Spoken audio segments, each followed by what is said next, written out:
So let's say you did all this hard work. You started talking to motivated sellers. You started going to appointments. You start lowballing sellers. And voila, you get your first property under contract. This is what you've been waiting for. This is what you've been grinding for. This is where you've put in all your effort into. And then suddenly you have the signed contract in your hands. You're super excited. This is your main goal. And now you say, what do I do now?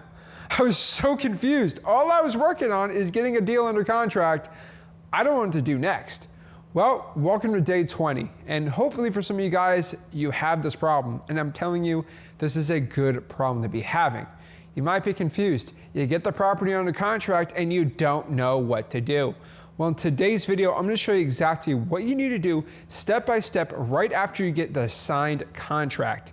So this is day 20 of the 30-day wholesaling challenge if you are following me here, or you might be watching this on the internet because you got a property under contract and you don't know what to do with it. I've done over 2,000 of these things called wholesaling real estate deals, and I'm here to show you exactly step by step how to do this. Now, the common problem here is a lot of you guys just get stuck.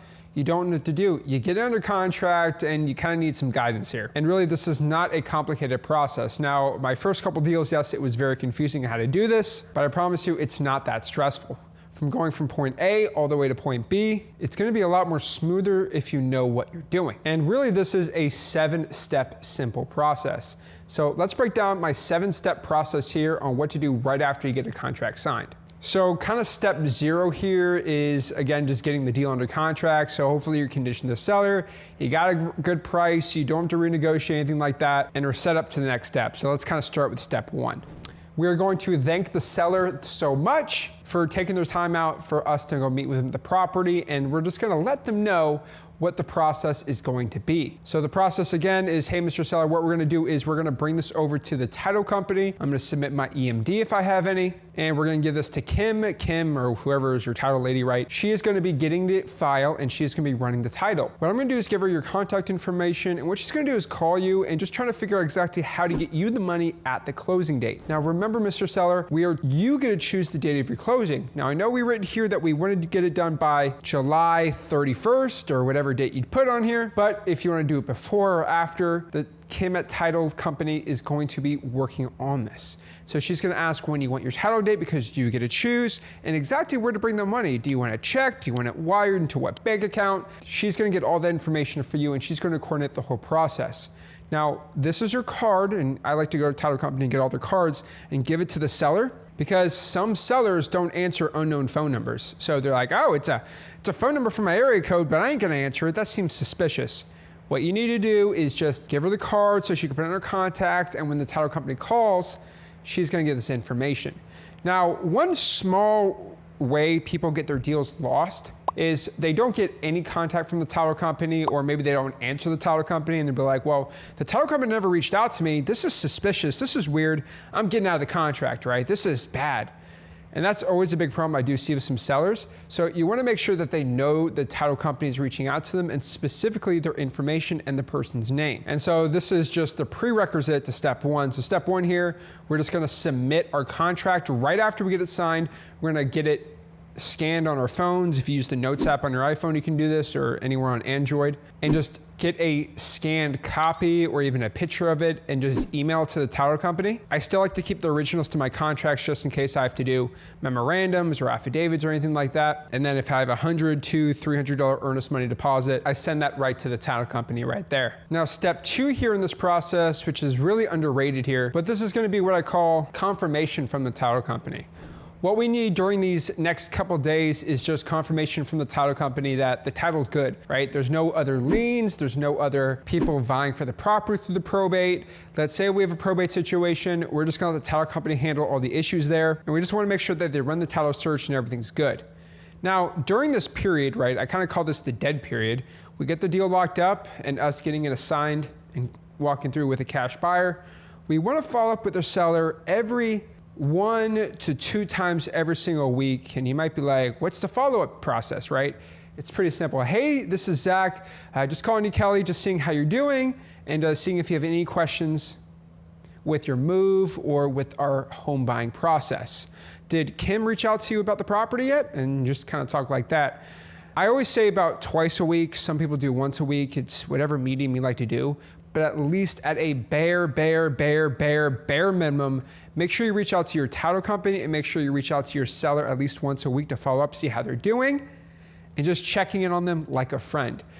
Your seller's not gonna be mad that you're checking in on them and seeing how they're doing once a week. That's not a real thing. They should be happy you're reaching out and seeing what's going on because they wanna be rest assured that you're a legitimate buyer and you are still going forward the process of buying their home. Now, step 3 here is gonna be, this can be the day of you signing the contract or even days before, or even after, but this is finding good cash buyers. Again, in the coming days, we're gonna talk about my whole dispositions process on how to find cash buyers, how to get your deal sold with cash buyers in this entire process.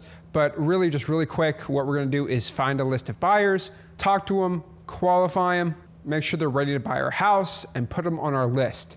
Now, you should be doing this before and a little bit after. We can kind of use that property under contract for trade bait. We're not gonna give the address out, but during this process, we're gonna start finding our cash buyers. Again, I have an entire video set out, and if you're really antsy to get the video right now, just go to freewholesaling.com. It's already in there, so you can know my entire disposition system for cash buyers. Again, that's at freewholesaling.com. Step 4, this is gonna be us qualifying and communicating with the cash buyer. So yes, we have buyers on our list now.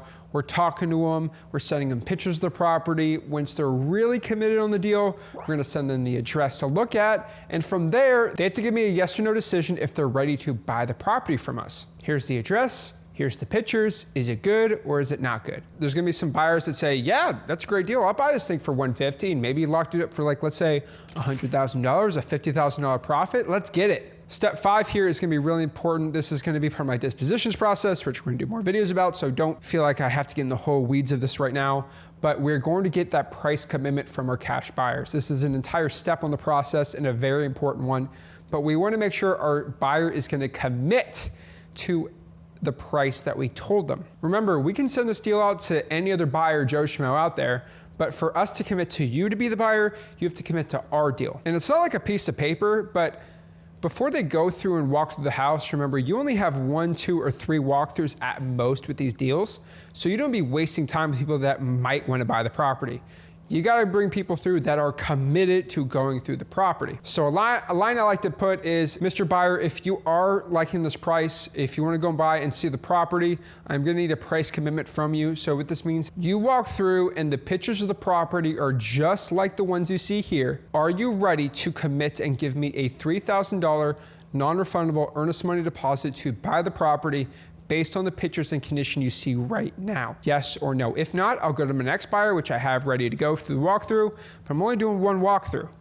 So are you committed, yes or no to this? Kind of put a little pressure on them. They're gonna do this this is FYI, all through the phone. They're gonna say yes, or if they say no, go to the next buyer. But if they say no to this, go to the next one. If they say yes, we can go to step 6 here, which is gonna be our walkthrough with the cash buyer, which we meet them at the property with the seller. We talk to the seller, buyer walks to the house, they see it, they like it. Take us over to step 7, which is them signing the assignment of contract in a secondary location, which we kind of showed on the contract section, how assignment of contracts work.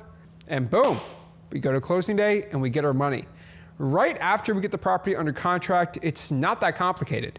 We send the contract, step 1, to the title company, and we send in our earnest money deposit. Remember, we get our EMD back within the inspection period. So if our inspection period is 17 days, on day 17 or day 16, wherever, depends on how the contract's written, we can get out of it and get our EMD back. So if it's day like 19 and we have a 20-day inspection period, I would just get my money and run. I don't want to lose your earnest money deposit. But step 1, we submit the contract, we submit whatever EMD we have, we start following up with our seller and our title company, still to the last day of closing. Step 2, we're gonna get confirmation from our title company that the title is all clean and everything's working all well with the title search, so we have clean title. Step 3, we're gonna find our cash buyer through calling lists, texting, networking, Facebook groups, all the methods we're gonna teach in the following days of this challenge. Step 4, we're gonna qualify and communicate to our cash buyer. Step 5, we're gonna get a price commitment right now from our buyer, committing to buy our deal. Step 6, we're gonna get a walkthrough with the cash buyer. They're gonna walk the property. And then step 7, we're gonna assign a contract, go to closing, and get our money.